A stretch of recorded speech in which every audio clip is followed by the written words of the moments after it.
Well, hello, my name is Ben Weaver with the Music Connection in Sycamore, Illinois. We're joined today by our new string instructor, Mr. Gabe Roethle. Hello, Gabe. Hello, Ben. He's going to join us today and just, we're going to get to know Gabe. We're going to learn about his background, how he got into playing the violin and viola, and why he chose music as a profession. So he's got a great background in music. He's very talented. Make sure you watch his sample videos in this video. And you can always sign up for a free sample lesson through our website or by giving us a call, 815-217-5648. You can head over to our website, www.themusicconnection.com. You can learn about all the different types of lessons we offer here, and you can also read Gabe's bio on our website. So stick around, we'll be right back.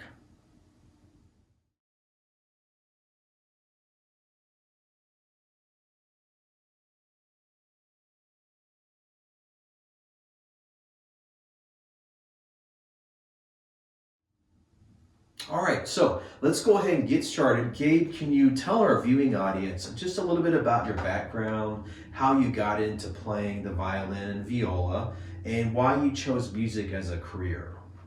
Sure, yeah. When I started, I was 6 years old, so I didn't have too much of a say in the matter. I was of course interested in the violin, but my first violin was actually a hand-me-down from one of my cousins.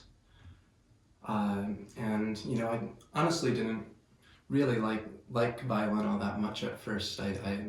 My parents had to force me to practice a lot, and that kind of continued up until maybe the 4th or 5th year of me playing, and then I very gradually started to develop more of an affinity to practicing. A little bit an inkling of a musical passion that would kind of come to grow over several years until finally my senior year of high school. I kind of just chose music as a career path because it felt like the right vibe. So. Yeah, that's good. That's good. Yeah, for myself, I kind of had a similar background. I started in middle school, and my parents really supported with extra lessons, and I can definitely tell a difference in just my ability to perceive music. And when I hear music, being able to, I'll go all the way back to when I started, and I could see where I came to later in life. And I was really thankful for their support. That's great. Yeah. Well, can you tell us a little bit about, was there maybe a favorite artist or composer that you were drawn to as you were going through, your growing up? Was there maybe a certain violinist that you liked to watch or emulate, or a certain composer? That's a good question. When I was young, I didn't really listen to all too much violin music. I kind of just did what my teacher told me. So my teacher was probably my greatest inspiration. Or I had a few different teachers growing up. But when I was about in high school, that was when I started listening to more music, and not so much classical music. I mean, a little bit, of course, and what I had to, what I was assigned by my teachers, but I was listening to Radiohead and Pink Floyd, and those were, and I think those groups kind of influenced my playing in some way. That's great. That's great. Yeah, and seasonal, the Mannheim Steamroller, all of that. It's great seeing those Christmas big productions with heavy strings, and hearing that, So that's wonderful. That's something I always look forward to, that time of year, Well, let's go ahead and transition to what are some things for the beginner violinist or violist that you would want to help them with? So let's say somebody signed up for lessons here. What are maybe 3 or 4 things you work on with the beginner? Right. Well, when you're beginning, I think that's the that's the kind of most foundational time, and that's when these kind of fundamental mistakes can kind of creep in and stay in permanently. So, and I think rather than trying to employ like a super strict diet of practice routines and exercises like that, I think what I tend to focus on more is developing flexibility and being able to diagnose problems in your playing by yourself. So kind of cultivating that musical independence and just being able to keep yourself comfortable rather than having your teacher tell you to do something and then it feels uncomfortable and you keep feeling uncomfortable for a week and just suffer without any reprieve. Okay, yeah. And then at what point would you maybe introduce scales and things like that, and maybe easy etudes or duets? Would that be maybe the second month? Honestly, I think scales in some form maybe not the first lesson, but maybe the second lesson. Not playing all across the fingerboard and not. I probably want to introduce it as, this is a major scale and whatnot. But I think so much of our tonal repertoire is based on scales, on collections of pitches that are organized toward a certain tonic. So I think getting that feel. The feel for a scale into the student's mind as early as possible is important, and doing so in a way that's not super strict. That feels very natural. Probably start with some just fiddly drony stuff and just improvise a little bit on. That's good. 3 or 4 notes of the scale. It doesn't have to be the whole scale. Okay, that sounds good. Well, thank you for sharing that. Yeah. Well, stick around, folks. We've got a little bit more to dive into, specifically about his philosophy of teaching. So I think all teachers have something a little bit different, when they teach privately or in group lessons. So I always like just kind of diving into that with every teacher that comes on board here. So stick around. We'll be right back.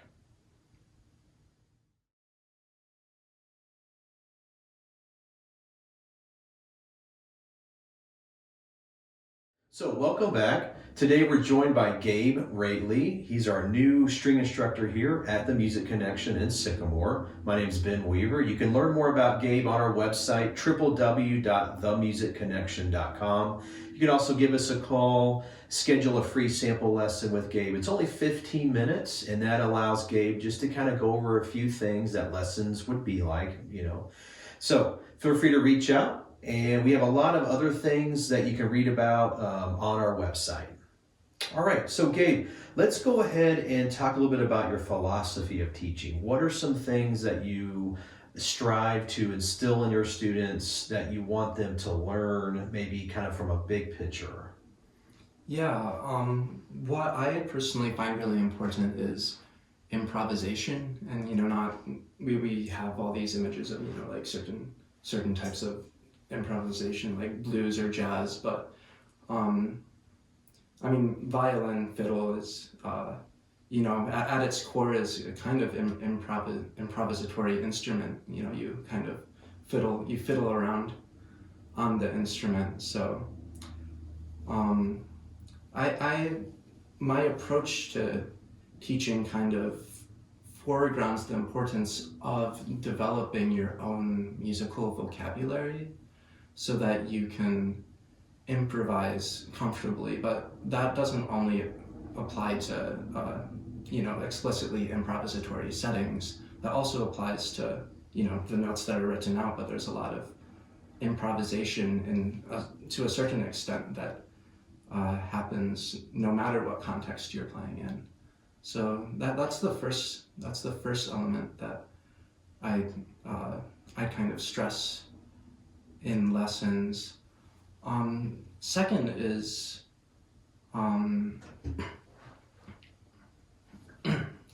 Sorry. Probably the second element would be comfort and flexibility. You know, when we're playing violin, especially, a lot of professional and student violinists end up getting injured. You know, getting tendinitis or some other form, carpal tunnel. So I think part of that is because we are kind of trained to move our hands in certain ways, and we aren't necessarily, if we notice something wrong, if we notice a little bit of pain, if addressing that pain kind of contradicts what we were told in lessons, then we're probably going to go with what we were told in lessons, and that might exacerbate the pain. So I think that a violin student will really benefit from learning flexibility, from learning how to notice problems in their playing and how to address those problems on their own terms, because we all of our bodies are different, and we all respond to stress in different ways. That's so important, yeah, to really take care of yourself, to learn how to practice correctly, and to know when to take breaks. I think for those that are watching, that's something that, you know, we want you to know, is that all of our instructors have college training, and sometimes at the master's or even doctorate level. So we bring a lot of knowledge to the lesson setting, and we're here to help you learn how to play with proper technique, how to look for any warning signs, maybe from fatigue, something that, you know, can maybe hinder your playing, and help you alleviate that and steer you towards proper and healthy practice methods. So again, feel free to reach out if you have any questions. If you like to set up a sample lesson, Gabe can go into more in depth based on what he's been talking about. Our number here is 815-217-5648. You can also send us an email. You can register for lessons on our website, www.themusicconnection.com, and you can read more about Gabe on his teacher bio on the teacher tab.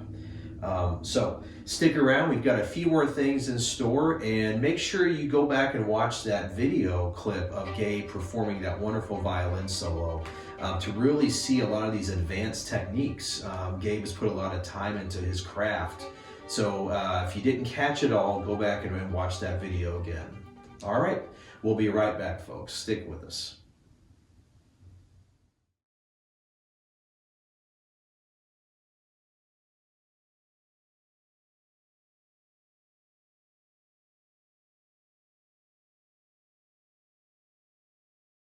All right. So thanks for tuning in, folks. Again, my name is Ben Weaver with The Music Connection. We're joined today by new string instructor Gabe Roethle. Gabe, can you go ahead and just maybe, for those that are watching that may be on the fence, maybe they've played a little bit and they want to come back and get better. Maybe they've never picked up the instrument. What would you tell that student, the prospect, that might be on the fence? Should they sign up for a lesson? Should they not? What would you tell them to maybe encourage them? I think you should. I think it's fun. And you have to find the right teacher and the right environment, of course. People who are gonna encourage that fun environment. I mean, of course there's tons of other motivations to practice, and some of them aren't so fun. You might have a very mean teacher who belittles you and is kind of has maybe a less healthy approach. But I think the point of music is to have fun a lot of the time, and even when it's not fun, even if we're using music to go to help ourselves through an emotionally stressful time, I think still it's about positivity. And I think music can always add a lot of positivity to your life. And especially, I mean, listening to music is one thing, but when you're making the music yourself, that's a completely different thing. That's great. Thank you for sharing that. Yeah. Yeah. It's amazing the power of music. You know, sometimes it can heal, right? It can be therapeutic. I know I've sometimes just listened to music and not really played with music. You know, I've just kind of wanted to soak it in, and it has helped me personally in my past and even today. You know, it's very therapeutic. So it's great to learn how to play music and to read music, so maybe you can help somebody else. You know, you can play your instrument and be therapeutic for a neighbor or a family member. If you have a child in your life, you know, it can really help them calm down. You know, I have a son, so I've played music when he was younger, and I can attest to it does help calm him down. And you know, I think it made him happy and smile, you know, when he was younger, you know, when he was growing up, you know, back then. So, well, great. Thank you for sharing that. Yeah. Let's go ahead before we wrap up. You know, we teach a lot of younger students here in the you know, middle school, high school years typically is the primary age group that we teach here. There's a wonderful music department here in the district at the middle school and the high school levels, and other schools around us. We're very fortunate to have wonderful educators in the area. From your own experience in music education in the schools, how important do you feel the arts is, music is in schools nowadays? Have you noticed a change at all? You know, maybe from when you were going through school to maybe even now in college. How important do you feel music is in the schools? Yeah, I mean, I think music is super important, and whether the people running the schools feel the same way kind of varies from school district to school district. I feel like music and arts education in the U.S. especially is kind of perpetually underfunded. But I'm hoping to be one of many people to kind of help people who are, you know, in grade school age to be able to explore music in not just an academic way, but in a creative way, in a creatively fulfilling way. That's great. Thank you. Yeah, thank you. Well, again, my name is Ben Weaver with the Music Connection. We're joined today by Mr. Gabe Roethle, and it was great meeting you, Gabe, and having you come on our podcast here. I always do this for all the new instructors, just to help promote you guys and get your name out there, and really help share a little bit with our viewing audience your background, your philosophy of teaching, and the important things I think that can really provide kind of a glimpse for those that are watching into who you are, how you play, and you know, just your core fundamental beliefs about music education. And so we really appreciate your time. I know you're busy, and I know you're working on a lot of things right now. So we really appreciate you taking the time out of your schedule and your day to come in today. So thank you so much for that.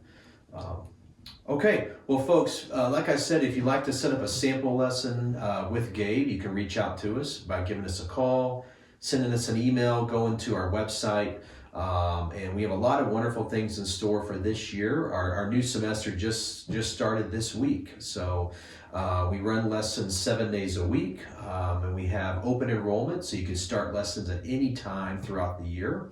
And we have free monthly recitals, and we have 2 larger ones every year in May and December.